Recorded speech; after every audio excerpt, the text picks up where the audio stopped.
All right, strap in, everyone. Today we're taking a deep dive into the work of Roald Dahl. Ooh, fun. Yeah. Specifically, we're going to be talking about a rewritten version of one of his short stories Okay. called The Landlady. The Landlady, a classic. Yeah, if you've read it, it can be pretty creepy. Yep. And I think even in this new version that we're looking at today, they've kept a lot of that. Yeah. That kind of unsettling tone to it. Sure. Just to quickly set the scene, it's about this young man, Billy Weaver, who's arrived in Bath late at night, Right. looking for somewhere to stay. Yeah, and Dahl really, he wastes no time Oh, yeah. in establishing that kind of creepy tone. Right from the get-go, Bath is depicted as this really deserted, almost ghostly city. Yes. Instead of being, a bustling city with lots of avenues and things, it's Right. just like these ghostly corridors. And I think that really creates a sense of isolation. Absolutely. It's like the city itself is kind of holding its breath, Yeah. Waiting for something to happen. And then he comes across this bed and breakfast. But it's not, I don't know, it's described as not just being sort of quaint and charming, but almost magnetic. Yeah. Like it's drawing him in, like he can't help but go in. Yeah, it's like it has this pull on him. Yeah. I mean, remember how the sign is described? That bed and breakfast sign? Yes. Almost glowing in the dark. Yeah, it feels very ominous, Yeah. like, the letters are almost like eyes watching you. Totally. So you already get this sense that, this is not your typical Not like accommodation. your average bed and breakfast. Yeah. Yeah. So we've got a creepy setting, a sign that feels like a bad omen. Uh-huh. And then there's the landlady herself, Hmm. right? She pops up at the door like instantly, as though she's been waiting for him. Yeah. Almost. And she has that, that kind of, that over-the-top, slightly too enthusiastic, like, welcome Yes. that you get from someone who's trying just a little bit too hard, Totally. Yeah. A little too eager. a little too eager. Yeah. It is interesting, though, how at first that warmth can almost be disarming. Yeah.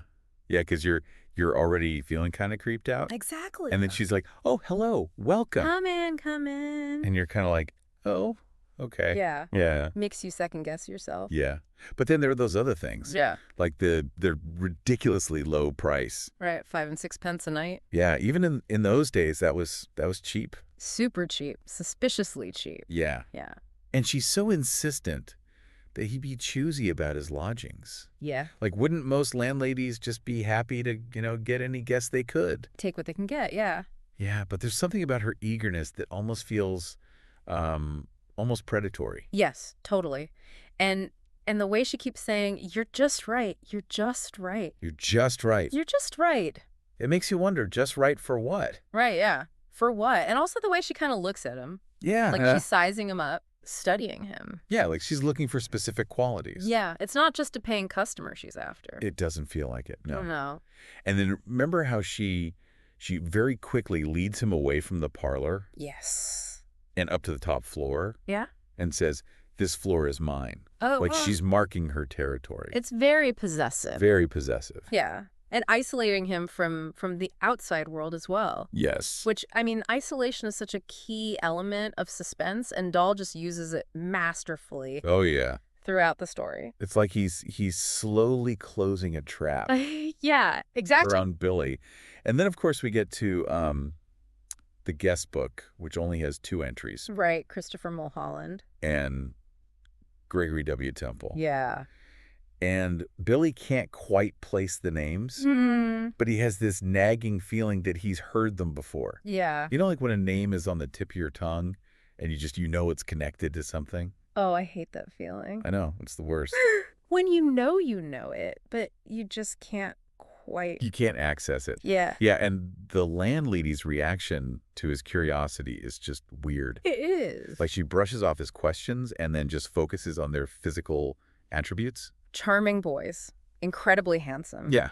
Yeah, she doesn't really say anything about their personalities or their achievements or anything beyond the superficial, really. It's like all those things are irrelevant to her. It is. And it makes you think, does she even see them as individuals? Right. Or is she just seeing them as objects? Yeah, which is kind of creepy when you think about it that way. Very creepy. And then she starts pushing tea on him, Yeah, the tea. which is super suspicious. Especially after she mentions that Mr. Mulholland was a big tea drinker. Yes. It's almost like she's foreshadowing brewing something there. It feels like it, yeah. Yeah. Like maybe there's something in the tea. Right. And then you've got that, remembering he picks up on that strange smell. Oh, yes. Like the corridors of a hospital, she says. Yeah. And it's subtle, but it just gives you this underlying feeling that something is not quite right. It's that contrast, the cozy bed and breakfast, and Yeah. then this unsettling smell. Yeah. And then she just casually drops this bombshell that Mulholland and Temple never left. Yeah, as if it's the most normal thing in the world. Yeah, like, oh yeah, no, they're just upstairs on the 4th floor. No big deal. No big deal. Yeah. But what's really chilling is her demeanor. Yeah, totally. She's just so calm and matter-of-fact about it. Yeah. Doesn't even bat an eyelid. Like, why would you even question this? Yeah.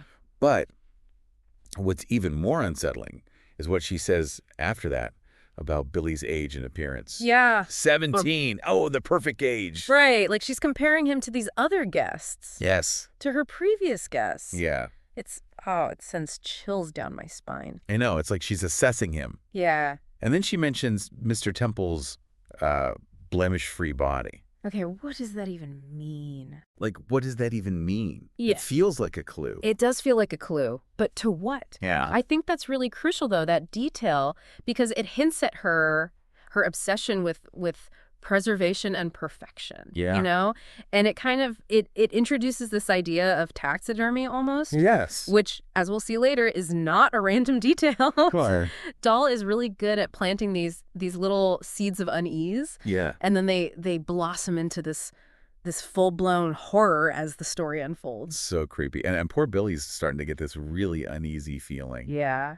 And the tea is tasting weirder and weirder. Yeah. Think she's drugging him? Like, is she actually drugging him at this point? Maybe. And all the while she's acting so normal, so friendly. Yeah, the juxtaposition is just, it's unnerving. It's terrifying. It is. It's that disconnect between her demeanor Yes. and all of this mounting evidence that something really sinister is going on. Yeah, it's like a wolf in sheep's clothing. Totally. Hiding her true nature. Yeah. But the cracks are starting to show. Definitely. Billy's starting to pick up on them. And then it gets really real. And it takes a turn. When he stumbles upon that stuffed parrot. Oh, my God. Wait, did he say stuffed? Yeah, he did. Stuffed parrot. And what's interesting is that at first he thinks it's alive. Right. Which just shows how good the landlady is at kind of masking the macabre. Yeah, it's like she's created this illusion of life. Yeah. Like this really perverse form of preservation. Yeah. Oh, it's so creepy. And then, of course, there's the dachshund. Oh, my God, yes. The stuffed dachshund. By the fire. Which has been there the whole time. Yeah. And he didn't realize it was, Yeah. you know, Well, not alive. not a real dog. And she Yeah. just casually admits to stuffing her pets. Oh, yeah, I stuffed them. Like it's nothing. Offers him more tea. Yeah. Would you like some more tea? Yeah. Like it's just a normal Tuesday afternoon. The lack of remorse. It's terrifying. The normalcy. It's chilling. It's like she's completely disconnected from reality. Totally. Existing in this world where death and preservation are just intertwined. Yeah. And then that final line, only you. Oh, my gosh. Come on, Dahl. Poor Billy. Like, we're left to imagine his fate, and it doesn't look good. It really doesn't. It's a testament to Dahl's skill that he can create such a deeply unsettling atmosphere with so few words. Absolutely. So much is left to the reader's imagination, Yes. which arguably makes it even scarier. Oh, I need a moment to process all of that. Yeah, Dahl really knows how to get under your skin. he does. He does. But you know what I think is so fascinating about this story? What's that? Is how he manipulates our expectations. Okay. Like, we're conditioned to see landladies as these motherly, caring figures. Yeah. But Dahl flips that completely on its head. He does. Turns that archetype into something truly monstrous. It makes you wonder, like what other seemingly harmless figures in our lives might be harboring dark secrets. Right? Ooh, that's a thought to keep you up at night. But before we spiral into an existential crisis, let's take a step back Okay. and analyze what makes the landlady so effective, even in this reimagined form. Right. What is it about seemingly ordinary people with dark secrets that's so compelling? Yeah. And why do stories like this resonate so deeply with us? That's a good question. Yeah. I think it's that contrast, that jarring juxtaposition of the mundane and the macabre Right. That makes The Landlady so effective. Yeah. You know, we can all relate to arriving in a new town, feeling a bit lost, maybe even a little vulnerable. Yeah. And that's what makes Billy such a relatable character, right? He's just an ordinary teenager. Yeah, he's not some kind of, hardened detective or anything. Yeah. He's just a kid Looking for a place to stay. in a new city. Yeah. And it makes his predicament all the more unsettling because it's like Dahl is saying this could happen to anyone. Exactly. To They- anyone, anywhere. Yeah. And that's scary. And think about the setting. A seemingly harmless bed and breakfast. Yeah. I mean, that should be a haven. Yeah. A place of comfort and safety. Right. But Dahl twists that expectation He does. and transforms this symbol of domesticity into a den of hidden horrors, Yeah. which taps into that primal fear of the unknown. Totally. Like when you walk into a room and something feels off. Yeah, and you can't put your finger on it. Yeah, your instincts are screaming at you to run. But you don't know why. yeah. And that's the genius of Dahl's writing, right? He masterfully manipulates those subconscious fears Uh-huh. to create this atmosphere of dread that permeates the whole story. Yeah, he does it so subtly and gradually. You don't even realize you're caught in his web No. until it's too late. And the landlady's normalcy, Yeah. her almost motherly demeanor, just, it makes it all the more creepy. It's not Right. some, over-the-top cackling villain. No. It's this quiet, unassuming woman who offers you tea and biscuits and then casually reveals that her previous guests are stuffed and mounted on the 4th floor. Just like that. Oh, by the way, It's chilling. it's that kind of that evil lurking beneath the surface that makes it so scary. It's a reminder that we can't always judge a book by its cover. And sometimes the most dangerous predators are the ones who blend in. Totally. The ones you least suspect. Yeah. And it also makes you think about how we're all vulnerable to manipulation. Yeah, definitely. Especially when we're feeling lost or uncertain. Yeah, for sure. And that brings us to another fascinating aspect of the story, which is the symbolism and the foreshadowing. Ah, yes. Dahl is so good at weaving these subtle clues throughout the narrative. He is a master of that. Yeah. And it creates this sense of unease that just builds and builds with each passing page. Right. Like, take the description of Bath, for example. The empty streets, the decaying houses. Yeah, it's like a reflection of the landlady's own mind, almost. Yes, it's very symbolic. Yeah. And remember those chrysanthemums? Yeah, in the window. They're traditionally associated with death. Oh, wow. I didn't even pick up on that. Yeah. Like a subtle foreshadowing of Billy's impending doom. Oh, that's good. That's really good. Yeah. And then what about the names in the guest book? Yeah. Billy can't quite place them, but he knows they're familiar. Yeah. It's like a puzzle he can't solve. And it is. And the missing pieces are the key to his survival. Yeah, and it creates this sense of anticipation. Like we're on the verge of uncovering something crucial, Yeah. but it feels like it might be too late. It's like watching a horror movie and yelling at the screen, "Don't go in the basement." I know. You know something bad's going to happen. But they can't hear you. But you can't stop it. Yeah. And that sense of impending doom, it just makes the whole story so gripping. Oh, totally. Dahl's a master at manipulating our emotions, leading us down this path of inevitable horror. And the fact that it's told from Billy's perspective just makes it even more effective. Oh, definitely. We're right there with him, experiencing his growing unease, his confusion, and ultimately, his horror. Yeah, yeah, And that ending, those 2 words, only you. yeah. Just, they're so chilling because they leave so much to our imagination. They do. I mean, we know Billy's in trouble, Yeah. but we don't know exactly what's going to happen. No. And it's that open-endedness Yeah. that's so effective. It's brilliant storytelling. Yeah. Because our imaginations are often far more gruesome than anything a writer could put on paper. Totally. And that lingering sense of dread, those Yeah. unanswered questions, they're what keep us coming back to stories like The Landlady. Absolutely. It's that blend of fear and fascination, that wanting to confront the darkness, Yeah. but also wanting to hide from it. Exactly, yeah. So we've talked about the setting, the symbolism, the psychological manipulation. Uh-huh. But what about Dahl's writing itself? Yeah.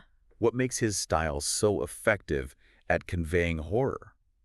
Well, for one thing, he's a master of pacing. He doesn't rush the story. No, he doesn't. Lets the tension simmer and build gradually. Yes. Until it reaches boiling point. Like that pot on the stove. Exactly.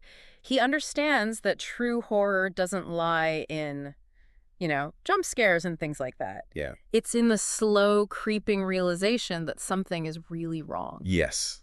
Yes, absolutely. And his language is so deceptively simple.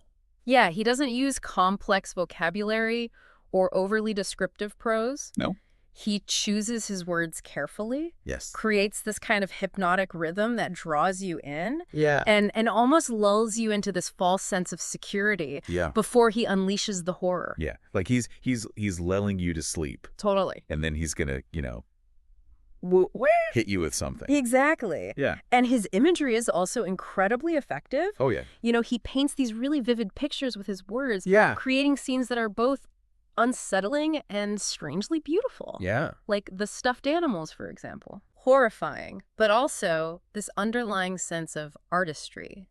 Yes. A morbid fascination with preserving life in death. It's like he's revealing the beauty in the grotesque, Yeah. which is both disturbing and strangely compelling at the same time. It is. It really is. It's his ability to make us confront the uncomfortable, the taboo. Yeah. And that's what makes Dahl such a unique and powerful writer. Totally. And it's not just the writing style either. It's that he just gets human nature, Yeah. you know? He understands the dark side. He does. He understands the dark side of human nature, our fears, our anxieties, our capacity for cruelty. Yes, he doesn't shy away from any of that. No. And in fact, he seems to revel in it. He does. It's like he's holding a mirror up to society. Yes. Forcing us to confront the darkness that lurks beneath the surface. So we've established that The Landlady is a masterclass in psychological suspense. It is. A chilling exploration of the darkness that can reside in the most ordinary of places. For sure. But what about Roald Dahl himself? What can we learn from him as readers and writers? Well, I think one of the biggest takeaways is that you don't need gore or special effects to create a truly terrifying story. No, you don't. Dahl shows us that the most effective horror is often the most subtle. Yeah. The kind that creeps up on you slowly and lingers long after you've finished reading. Yes. And he's a master of using everyday settings Uh-huh. and seemingly harmless characters to create a sense of unease Totally. that's both palpable and unforgettable. And that's a valuable lesson for any writer, really. Absolutely. Regardless of genre. He also teaches us the power of suggestion Yes. and the importance of leaving things unsaid. Because sometimes the most terrifying things are the ones we imagine ourselves. Exactly. So to our listener, we leave you with this thought. What seemingly harmless figures in your life might be harboring secrets? What seemingly ordinary places hold the potential for hidden darkness? And how can you apply these observations to your own understanding of the world, or even to your own creative endeavors? I love that. Yeah. We've delved into the depths of The Landlady, uncovering the layers of symbolism, psychological manipulation, and literary brilliance that make this story so effective. Yeah. But as with any great piece of art, the interpretation is ultimately up to you. That's right. So go back and reread this story. Pay attention to the details you might have missed the first time around. Yeah. And see what new horrors you uncover. Ooh, spooky. It's fascinating, isn't it, how Dahl manages to write stories that appeal to both children and adults. Yeah, there's that, surface level, that's That. really engaging and exciting. But underneath, there's always these, darker, more complex themes. Yeah, he's not afraid to tackle those big, sometimes uncomfortable topics. No. Like death and loss and the darker sides of human nature. Yeah. Yeah, but he does it in a way that's both thought-provoking, Uh-huh. but also accessible. Yeah, totally. It's like he's letting you in on a secret, Yeah. whispering some truth about the world that you're not quite ready to hear. Exactly. And in The Landlady, he uses such simple language in everyday settings Yeah. to create that sense of normalcy, Right. which actually makes the horror even more unsettling. It does. Because it's like he's saying, hey, this could happen anywhere, Exactly. even in the most ordinary of places. And the pacing, the way he just slowly ratchets up the tension, Oh, yeah. masterful. It's masterful. He never rushes to reveal the horror. No. He lets it simmer, Yeah. build gradually. Like a pot slowly coming to a boil. Yes. It's that slow burn that really gets under your skin. It does. It does. Playing with our expectations, lulling us into this false sense of security, Yeah. and then bam. Yeah. And then the fact that he leaves us with so many unanswered questions. Oh, I know. That's what makes the stories so memorable, though, isn't it? It is. They stick with you long after you finish reading them. Yeah. You find yourself pondering those implications, filling in the gaps with your own imagination, which is often far more terrifying than anything Dahl could have explicitly written. Right. I mean, in The Landlady, we never actually see what happens to Billy, No. but we can infer his fate. Yeah. And that open ending, that ambiguity, it's far more chilling than if he had given us a neat and tidy resolution. Absolutely. Yeah, it allows the horror to linger, to seep into your subconscious and take root. It's like he plants a seed of unease that continues to grow long after you've closed the book. Definitely. So as we wrap up our deep dive into the twisted world of The Landlady, Yeah. let's distill some key takeaways. What can we learn from Dahl's masterful storytelling? Well, I think first and foremost, it's a reminder that appearances can be deceiving. Yes. We can't always judge people or situations based on surface impressions. There's often more going on beneath the surface than we realize. Right. Don't trust anyone who's overly eager to give you cheap tea and biscuits. Yeah, especially if they have a creepy stuffed animal collection. Especially if they have a creepy stuffed animal collection. Maybe not literally, but the point is, be observant. Yeah, Pay attention to the details. Trust your instincts. exactly. If something feels off, there's probably a reason. There probably is. And from a writing perspective, I think Dahl teaches us the power of simplicity, subtlety, and suggestion. Yeah, he doesn't need all the gore and the special effects Always. to create a truly terrifying story. And he does it with carefully chosen words, vivid imagery. And a deep understanding of human psychology. Yeah, he's a master of building suspense, Yes. creating characters we care about. And leaving us wanting more. Valuable lessons for any writer, Yeah. regardless of genre. So to our listener, as we emerge from this chilling deep dive, we leave you with this. What makes you feel uneasy? Ooh, good question. What seemingly harmless things in your everyday life hold the potential for hidden darkness? I like that. And how can you use those observations to better understand the world around you? Yeah, Or perhaps to fuel your own creative endeavors? very cool. Until next time, keep exploring, stay curious, and maybe double-check that your dachshund isn't stuffed. It really is amazing how he manages to like create these stories that work on so many levels. Yeah. You know, Yeah. like kids can enjoy them, adults can enjoy them. Yeah, because there's that surface level Uh-huh. that's like fun and engaging, but then underneath it, there's all this like, Yeah. depth and these darker The themes. darker, the more complex themes that really make you think. Yeah.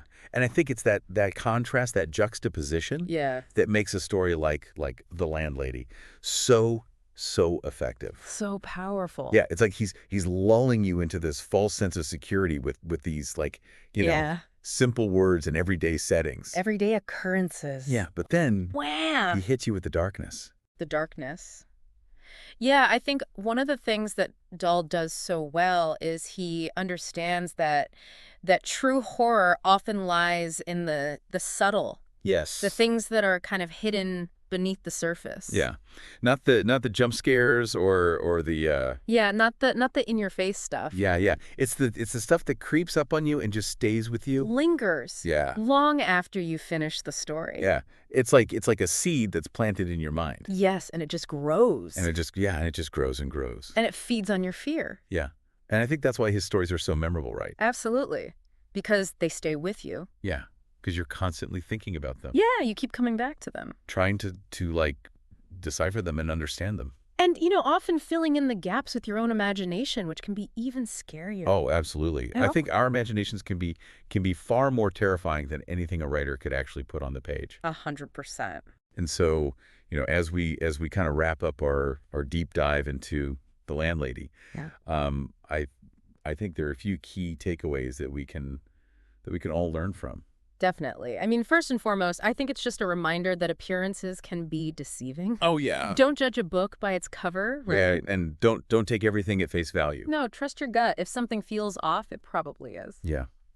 And then I think from a writing perspective, I think what Dahl teaches us is the power of simplicity and suggestion. Yeah, he doesn't rely on all the bells and whistles.